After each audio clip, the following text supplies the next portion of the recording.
নমস্কার বন্ধুরা, পিকুর রান্নাঘরে সবাইকে স্বাগত। আজকে আমি তৈরি করে দেখাবো লবস্টার মশলা কারি। গলদা চিংড়ির মালাইকারি তো আপনারা অনেকেই খেয়েছেন, আমার চ্যানেলেও কিন্তু দেওয়া আছে। কিন্তু এইভাবে লবস্টার মশলা কারি কি খেয়েছেন? যদি না খেয়ে থাকেন তবে চটপট তৈরি করে ফেলুন লবস্টার মশলা কারি। এখানে আমি দুটো লবস্টার নিয়ে নিয়েছি, আর লবস্টারগুলো আমি কিভাবে কাটতে হয় সেই পদ্ধতিটাও কি আপনাদেরকে দেখিয়ে দিচ্ছি। প্রথমে এর যে সরু সরু দাঁড়াগুলো আছে সমস্ত ছাড়িয়ে নেব, আর পাগুলোকেও কিন্তু এখানে ফেলবো না, এগুলো ব্যবহার করব। আর ওপরের যে শক্ত খোলসটা আছে সেটাকে কিছুটা আমি ফেলে দেব, বাকিটা কিন্তু রেখে দেব। আর এর মাথার ওপর যে একটা অংশ থাকে মোটা অংশটা, ওর ভেতরটা এইভাবে কেটে এর ভেতরে দেখুন কিছু জিনিস দিয়ে সেটাকে বার করে দেবেন, না কোনো কাঠি না হলে কোনো চামচের পেছন দিয়ে এই যে কালো মতো অংশটা আছে এটা কিন্তু অবশ্যই ফেলে দেবেন, কারণ চিংড়ি মাছের মাথার ওপরের দিকে অংশে কিন্তু ময়লা থাকে আর পিঠেতেও কিন্তু ময়লা থাকে। যাদের অ্যালার্জির ধাত তারা যদি এরকম চিংড়ি মাছ খান বা তাহলে কিন্তু তাদের অ্যালার্জি অতটাও হবে না যতটা হয় যদি এইভাবে পরিষ্কার করে আপনারা ফেলেন। আর দেখুন পিঠের ভেতরেও একটা কিন্তু ময়লা অংশ আছে, সেটাও কিন্তু আপনাদেরকে দেখিয়ে দিচ্ছি, সেটাও কিন্তু ফেলতে হয়। একটা ময়লা সুতোর মতো অংশ থাকে, এই যে দেখুন আমি বার করে দেখিয়ে দিচ্ছি কিভাবে কাটতে হয়, তাহলে আপনারা যারা কাটতে জানেন না তাহলে কিন্তু তারা শিখে যাবেন। আমি সেই জন্য এটা দিয়ে দিলাম। এবার কিছু মশলা আমি পেস্ট করে নেবো, তার জন্য মিক্সির জার নিয়ে নিয়েছি। এর মধ্যে দিয়ে দিলাম 2 চামচ পোস্তদানা, দিয়ে দেবো সাদা সর্ষে 2 চামচ, আর দিয়ে দেব 1 চামচ চারমগজ। প্রথমে একটু দরদরা পেস্ট করে নেবো, নাহলে কিন্তু মিহি পেস্টটা হবে না, সেই কারণে শুকনো অবস্থায়। তারপর কিন্তু আমি জল দেব। এবার আমি পেস্টটা করে নিয়েছি, গুঁড়োটা করে নেওয়ার পর এর মধ্যে দুটো শুকনো লঙ্কা দিয়ে দিলাম, আর দিয়ে দেবো এর মধ্যে টক দই। এখানে আমি 3 থেকে 4 চামচ টক দই দিয়েছি, দিয়ে একটুখানি জল দিয়ে মিহি পেস্ট তৈরি করে নেব। আপনারা আমার মতো এই পদ্ধতিতে তৈরি করবেন, আশা করছি নিরাশ হবেন না। খুব ভালো খেতে হয়েছিল, আর দেখতেও কিন্তু বেশ ভালো হয়েছে। সবাই কিন্তু পরিবারের লোকেরা বাহবাই দেবে এই রান্নাটা করলে। এবার আমি দেখুন পেস্ট করে নিচ্ছি। এবার লবস্টারগুলো আমি গায়ে একটু নুন আর হলুদ মাখিয়ে নেব, এই যে দিয়ে দিচ্ছি। আমি অবশ্যই কিন্তু রান্নাটা সর্ষের তেলে করব। প্রথমে লবস্টারগুলো একটু হালকা করে 3-4 মিনিট মতো ভেজে নেব।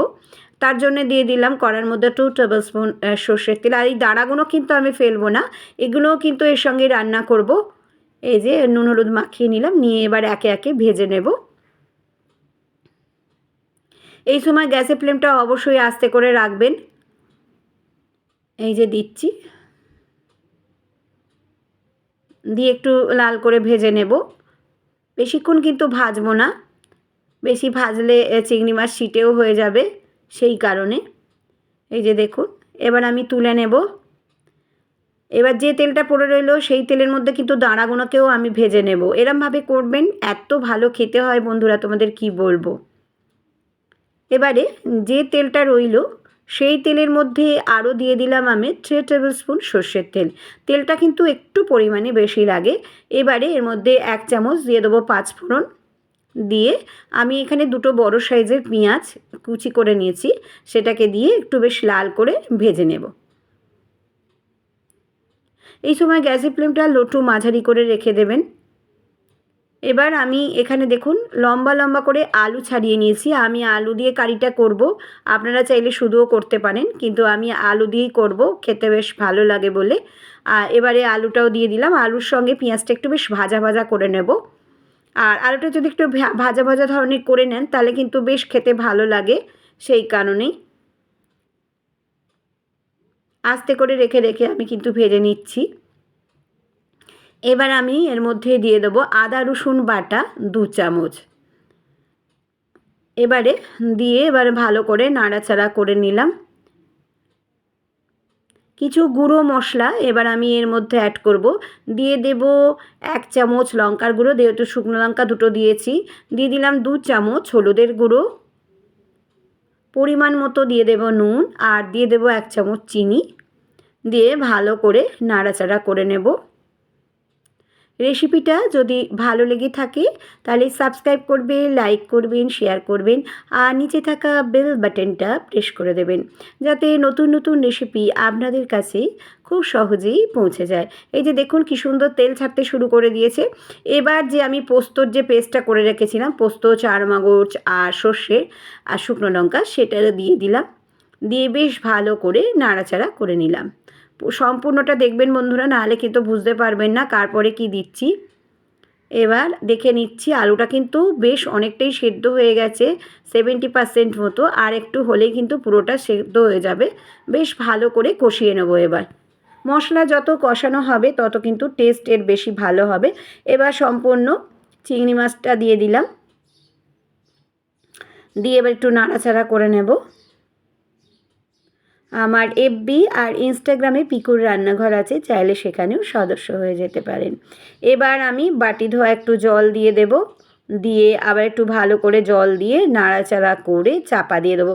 একদম খুব কম উপকরণে, ঘরে থাকা সামান্য উপকরণ দিয়ে কিন্তু এই চিংড়ি মাছের মশলা কারিটা তৈরি হয়ে যায়। বাড়িতে বন্ধুরা কিন্তু অবশ্যই তৈরি করবেন, তাহলেই বুঝতে পারবেন যে কতটা টেস্ট হয়েছিল। এবার আমি ঢাকনাটা খুলে দেখে নিই যে আলুটা সেদ্ধ হয়ে গেছে কি না। এই যে আমি দেখে নিচ্ছি, চিংড়ি মাছ তো সেদ্ধ হয়েই গেছে। লবস্টারটা আর কিচ্ছু দিতে হবে না, এতেই হয়ে যাবে। এতটাই মানে টেস্টি খেতে হয়, খুব সামান্য উপকরণে কিন্তু তৈরি হয়ে যায়। বাড়িতে তৈরি করবেন আর বলবেন কেমন হয়েছিল। এবার আমি বন্ধ করে স্ট্যান্ডিং টাইম করে রেখে আপনাদের কাছে সার্ভ করে দেখাচ্ছি। দেখুন কত সুন্দর দেখতে হয়েছে আর কি সুন্দর রঙে হয়েছে দেখুন। খেতেও কিন্তু বেশ ভালো হয়েছিল, গরম গরম ভাতের সাথে কিন্তু জমে যাবে। এছাড়া কিন্তু লুচির সঙ্গেও কিন্তু বেশ ভালো লাগে খেতে। আমি সার্ভ করে আপনাদের দেখাচ্ছি। আবারও আমি আসবো নতুন কোনো রেসিপির সঙ্গে। সবাই ভালো থাকবেন, সুস্থ থাকবেন। এতক্ষণ আমার সঙ্গে থাকার জন্য ধন্যবাদ।